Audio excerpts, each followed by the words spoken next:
But the truth is that to some extent Berkshire is my creation. So I would like people, to the extent that people regard that well, that's what counts. I mean, that's my painting. And I hope that people look at, I've been running it out for almost 38 years, just about 38 years exactly, and it means I only got another 30 or 40 to go. And I hope that we have done some things differently than other corporations. We've operated on a different model. And I hope two things about it, actually. I hope, A, that people realize that model works and why it works and so on, because it does conflict with certain management theory over the years. And secondly, the important thing is that it lasts well beyond me. I was down at Walmart 6 months ago and talked to their management group, and I had a great time. What is really astounding, I voted for Walmart as the most admired company in the country last year. That's where my vote went. It was astounding what Sam Walton built, starting in Bentonville, Arkansas with a pickup truck, taking on J.C. Penney and Kmart and Sears and all of these people with no money, no real estate, no preference with vendors, no credit card lists, anything. He just took them on, and of course he just ran away from them. But the really impressive thing about Walmart is that Sam died about 11 years ago, and there's been no momentum lost. I mean, what he instilled in that company, nobody else could have built it like Sam, but David Glass first and Lee Scott now as the CEO, they have kept that company with its special culture going at full steam ever since. And that's really what I hope happens with Berkshire, and I've tried to think about ways to make that happen. But the real test will be if 10 or 20 years after I die, that the special culture that I think is part of Berkshire is not only just as strong as ever, but even stronger. We have a situation at Berkshire where in 38 years, we got all kinds of CEOs out there running all kinds of businesses, 3 or 4 of them in Omaha.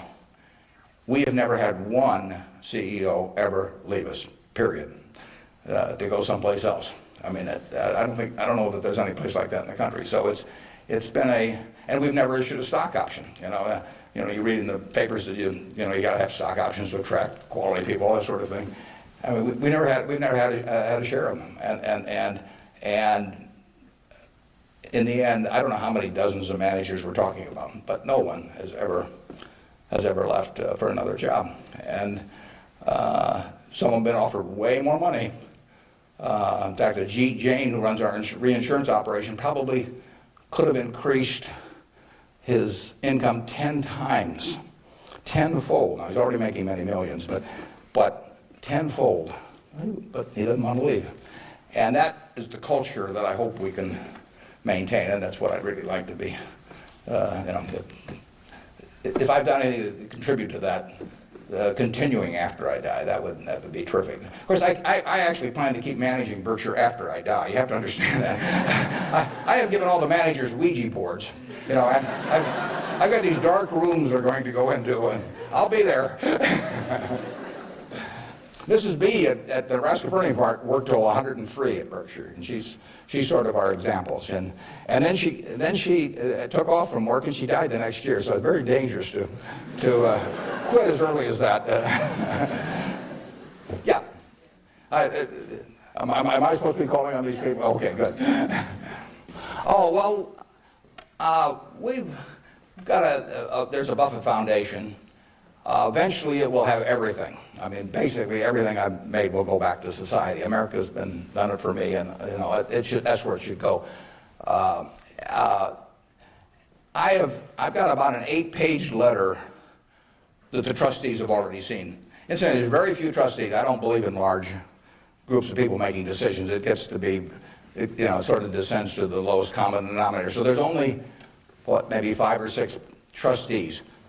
Interestingly enough, not just by accident, but I picked the people who I trust in the most in terms of both their intelligence but also their quality to run it after I die. The people I feel the surest of. A significant majority will be women. It'll be a woman-controlled foundation, and probably the largest foundation in the world at the time, but with a very small number of trustees. I have, in my letter, I tell them that I'm not going to give them any specific instructions as to what to do with the money. I tell them that their judgment above ground will be better than my judgment 6 feet underground. So in the end, I want them to do a couple of things. I want them to attack really big, important causes. I don't want them to give $1 million here and $1 million there and everybody that, that asks that they know and that sort of thing. So I don't want them doing things with an eyedropper. I want them to swing, take very big swings. And then I want them to measure what they're doing by the importance of what they're doing as contrasted to the natural funding constituency for that. Now, take in the health field. I mean, you got the National Institute of Health spending billions and billions of dollars. You got all kinds of money going into medical research. It'd be crazy, in my view, for the Buffett Foundation to be engaged in medical research. It's not that the subjects isn't important, but there's already a huge funding constituency.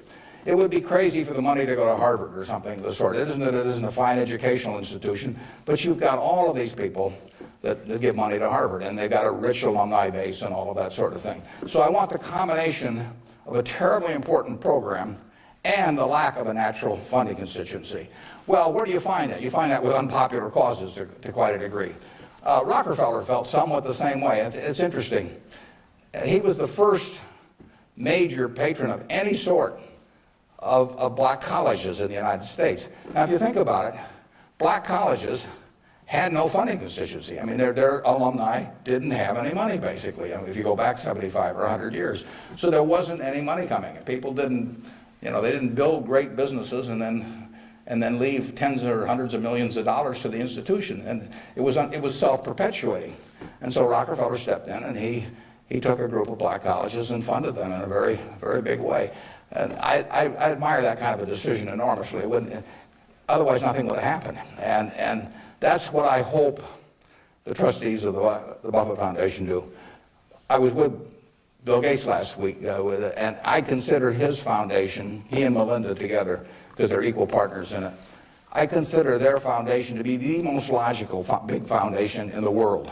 They're giving away about $1 billion a year.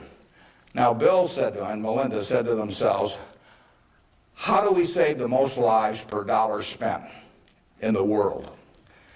And they decided that in certain major medical areas, that what was being done abroad in many countries was zilch in terms of these things that were easily preventable by vaccines or various other things. And they decided they could save huge numbers of lives per $1 billion spent. But they'd be spending it, in places like India and Africa, where they would get no credit in the United States. I mean, no buildings with their names, no nothing. But that was their metric.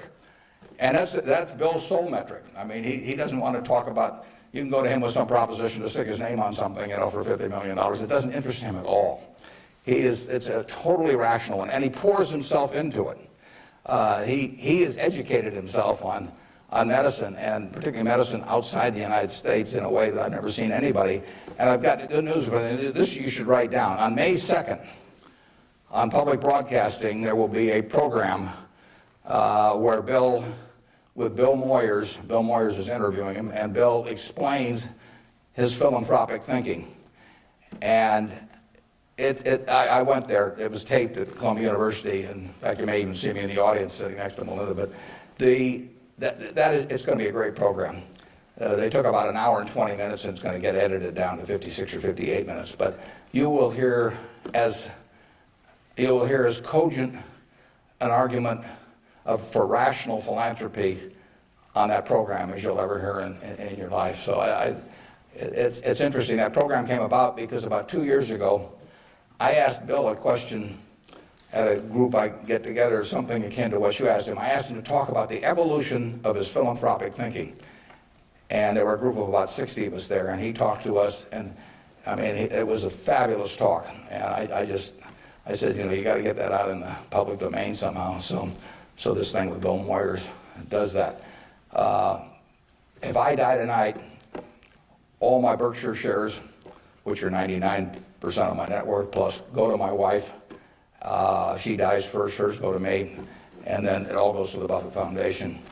And it will then be active on a very big scale, and those are the guidelines. And who knows what those problems will be. I mean, it probably, it might well have been civil rights in the early 60s. I mean, the civil rights organizations, were not being funded by anybody. And I mean, money wasn't the big problem, but it was a problem in the civil rights arena. And there was no natural funding constituency for that. It was an important, very important issue, but it was an unpopular issue in many respects. And it seems to me that's where the money should go, particularly if you have it on a big scale where you can really do something.